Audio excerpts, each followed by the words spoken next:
Korean culture எப்படி கொஞ்சம் கொஞ்சமா எல்லா கண்ட்ரீஸ்லயுமே வந்து ஸ்ப்ரெட் ஆயிட்டு இருக்கு நீங்க நோட்டீஸ் பண்ணியிருக்கீங்களா? இப்போ கூட இன்ஸ்டா ரீல்ஸ் எடுத்து பார்த்தீங்க அப்படின்னா, மக்கள் எல்லாம் கொரியன் சாங்ஸ்க்கு வந்து அதிகமா டான்ஸ் ஆடுறதா இருக்கட்டும், டீனேஜர்ஸ் எல்லாம் எல்லாமே வந்து கொரியன் டிராமாஸ் வந்து ரொம்ப விரும்பி பார்க்கறதா இருக்கட்டும், கொரியன் பியூட்டி ப்ராடக்ட்ஸ் எடுத்துக்கிட்டிங்கன்னா கூட அதிகமா வந்து இப்போ அது சேல் ஆக ஆரம்பிச்சிச்சு.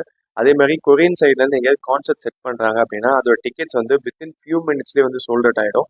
அதே மாதிரி கொரியனோட ஃபுட்டுமே பார்த்தீங்கன்னா, இந்தியாவில் கொஞ்சம் கொஞ்சமா பாப்புலர் ஆயிட்டு இருக்கு. இதெல்லாம் கொஞ்சம் தள்ளி இருந்து பார்க்கும்போது ஒரு கல்ச்சர் வந்து மக்கள் எல்லாருக்கும் பிடிச்சிருக்கு. ஸோ அதனால வந்து அதை விரும்பி ட்ரை பண்ணணும்னு நினைக்கிறாங்க அப்படின்னு தோணும். பட் உண்மை என்னன்னா இதுவுமே பார்த்தீங்கன்னா ஒரு வழியில நம்மளுக்கு திணிக்கப்பட்டு தான் உள்ள வருது.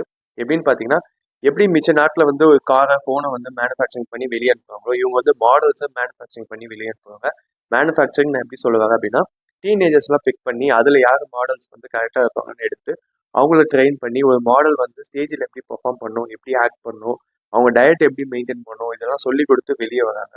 ஸோ நம்மளுக்கு தள்ளி இருந்து பார்க்கும்போது சே எவ்வளோ க்யூட்டாக இருக்காங்க, எவ்வளோ க்யூட்டாக ஆக்டிங் பண்ணுறாங்கன்னு தோணும். பட் அதுக்கு பின்னாடி இவ்வளோ தூரம் இருக்கு. இதெல்லாம் தப்பான்னு கேட்டிங்கன்னா அப்படி இல்லை. பிகாஸ் நம்ம நாட்டில் வந்து ஒரு வசதி இருக்கும், இன்ஃப்ராஸ்ட்ரக்சர் இருக்கும்.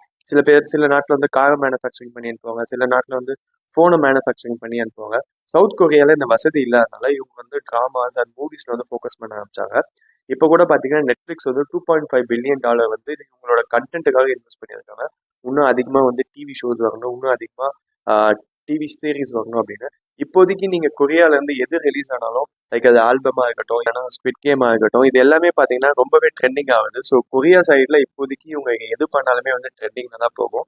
ஸோ இவங்க இப்படி தான் வந்து ரெவன்யூ பூஸ்ட் பண்ணிட்டு இருக்காங்க. ஸோ நம்ம ஒரு விஷயம் ட்ரை பண்ணுறோம் அப்படின்னா அது உண்மையிலே நம்மளுக்கு பிடிச்சு பண்ணுறோமா இல்லை நம்ம மேலே திணிக்கப்பட்டு பண்ணுறோமான்னு தெரிஞ்சுட்டு பண்ணுறது ரொம்பவே நல்லது.